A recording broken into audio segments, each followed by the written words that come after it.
মাঝ আকাশে উড়ন্ত বিমানের জানালা খুলে গেল, আর এক যাত্রীর মাথা ও কাঁধ চলে গেল বিমানের বাইরে। অবিশ্বাস্য এই ঘটনাটি ঘটেছে গ্রিস থেকে জার্মানগামী রায়ান এয়ারের একটি ফ্লাইটে।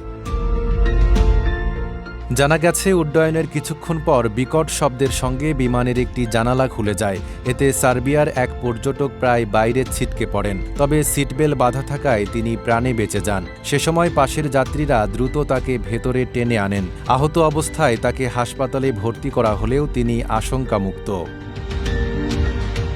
এদিকে গ্রিক গণমাধ্যম জানিয়েছে, বিমানের একটি ইঞ্জিন থেকে বিচ্ছিন্ন হওয়া ধ্বংসাবশেষের টুকরোর আঘাতে জানালাটি ভেঙে যায়। পরে বিমানটি নিরাপদে গ্রিসের থেসালোকিনিতে ফিরে আসে। রায়ান এয়ার পরে যাত্রীদের জন্য বিকল্প বিমানের ব্যবস্থা করে।